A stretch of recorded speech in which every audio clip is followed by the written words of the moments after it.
Hi friends, welcome to our channel Meenakshi Nalapaagam. நான் ரேவதி. எல்லோரும் எப்படி இருக்கீங்க? இன்றைக்கி இந்த விலாகில் என்ன பார்க்க போகிறோம்னா, என்னோடய night time kitchen cleaning routine தாங்க பார்க்க போகிறோம். நைட் டின்னர் எல்லாம் சாப்பிட்டு முடித்தாச்சு. நைட்டு டின்னருக்கு ஆனியன் தோசை தான் பண்ணேன். பாப்பாவுக்கு மட்டும் பொங்கல். தோசை சாப்பிடும்போது ஆனியன் அடிக்கடி வாயில் படுறதுனால சாப்பிட மாட்டேன்றா. அதனால் அவளுக்கு மட்டும் பொங்கல் ஊட்டி விட்டேங்க. கிச்சனை க்ளீன் பண்ணிவிட்டு ஒரு விஷயத்தை பற்றி உங்கள்கிட்ட ஷேர் பண்ணலான்னு இருக்கேன். எல்லா விஷயங்களையும் எல்லாருக்கிட்டேயும் ஷேர் பண்ணணும்னு அவசியம் இல்லைங்க. நமக்குன்னு சில பர்சனல் இருக்கட்டும். அந்த விஷயம் நம்மளோட பர்சனலாக இருக்கலாம், இல்லை உங்கள் குடும்பத்தில் உள்ளவங்க, ஏன் உங்கள் குழந்தைங்க பற்றின விஷயங்களாக கூட இருக்கலாம், இல்லை உங்கள் ஃபேமிலியோட ஃபினான்ஸ் சம்மந்தப்பட்ட கூட இருக்கலாம். எப்பவுமே பெண்கள் பற்றி ஒரு விஷயம் சொல்லுவாங்க. ஒரு பொண்ணுக்கிட்ட போய் யாருக்கிட்டையும் சொல்லாதீங்க அப்படின்னு ஒரு விஷயத்த சொன்னால் அது கண்டிப்பாக சீக்ரெட்டாக இருக்காதுங்க.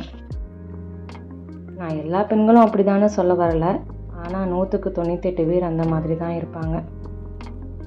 நம்ம ஒருத்தரையோ இல்லை நமக்கு தெரிஞ்சவங்களையோ பற்றி ஏதாவது ஒரு விஷயம் தாங்க சொல்லியிருப்போம்.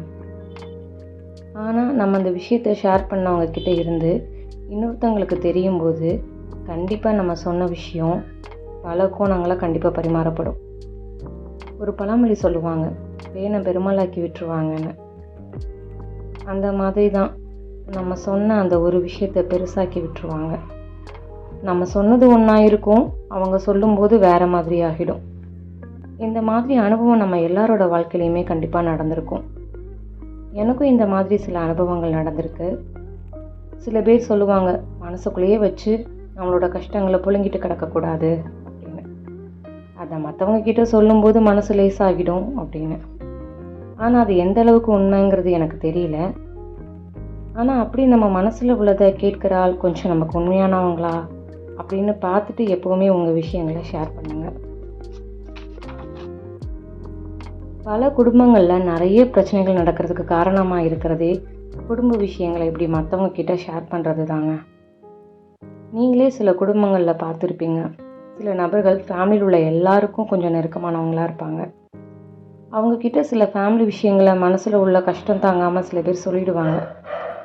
அவங்க எல்லா விஷயங்களையும் கேட்டுட்டு கணவர் சொன்னதை மனைவிக்கிட்ட, மனைவி சொன்னதை கணவர்கிட்ட, மாமியார் சொன்னதை மருமகிட்டையும், மருமக சொன்னதை மாமியார்கிட்டையும் 1க்கு 2 சொல்லி பல பிரச்சனைகளை க்ரியேட் பண்ணி விட்டுடுவாங்க.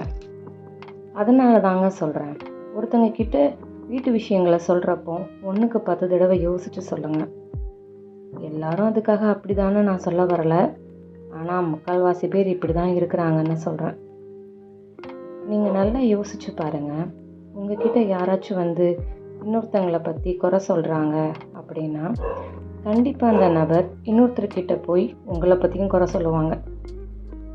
அப்படி இருக்கிறவங்களா தான் மேக்ஸிமம் இருக்கிறாங்க. உங்கள் மனசு தாங்காமல் சில விஷயங்களை நீங்கள் ஷேர் பண்ணியிருப்பீங்க. ஆனால் அவங்க உங்ககிட்ட பேசும்போது அப்படி உங்களுக்கு ஆறுதல் சொல்லுவாங்க. உங்கள் பிரச்சனைகள் சால்வ் ஆகிறதுக்கு நிறைய சஜஷன்லாம் சொல்லுவாங்க. ஆனால் நீங்கள் போனதுக்கப்புறமா உங்களை பற்றி மற்றவங்க கிட்ட ஏளனமாக பேசுவாங்க.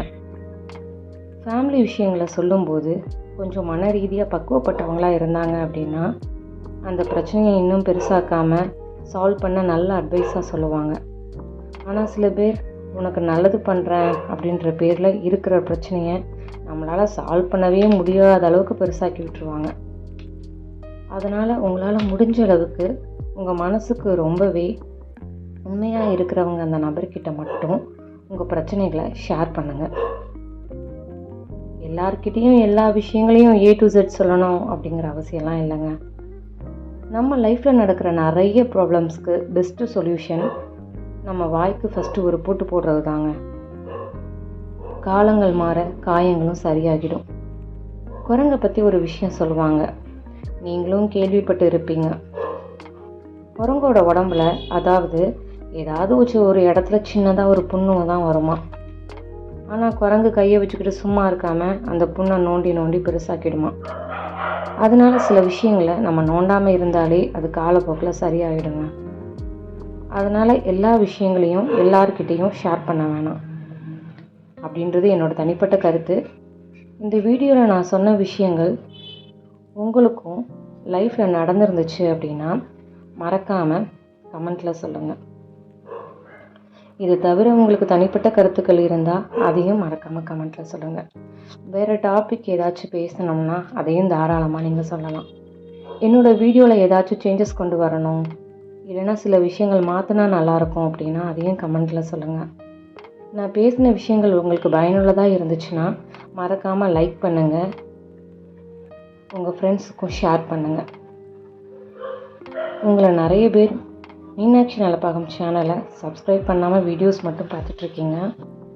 நீங்கள் எனக்காக சப்ஸ்கிரைப் பண்ணுற அந்த ஒரு சின்ன விஷயந்தான் மேலும் மேலும் நிறைய வீடியோஸ் போடுறதுக்கு எனக்கு ஒரு பெரிய மோட்டிவேஷனாக அமையுங்க. ஸோ மறக்காமல் மீனாட்சி நலப்பாகம் சேனலுக்கு சப்ஸ்கிரைப் பண்ணுங்கள். பக்கத்தில் இருக்கிற பெல் ஐக்கானையும் கிளிக் பண்ணுங்கள். அப்போ தான் நான் போடுற வீடியோஸ் எல்லாமே உங்களுக்கு நோட்டிஃபிகேஷனாக வரும். தேங்க்ஸ் ஃபார் வாட்சிங் மீனாட்சி நலப்பாகம்.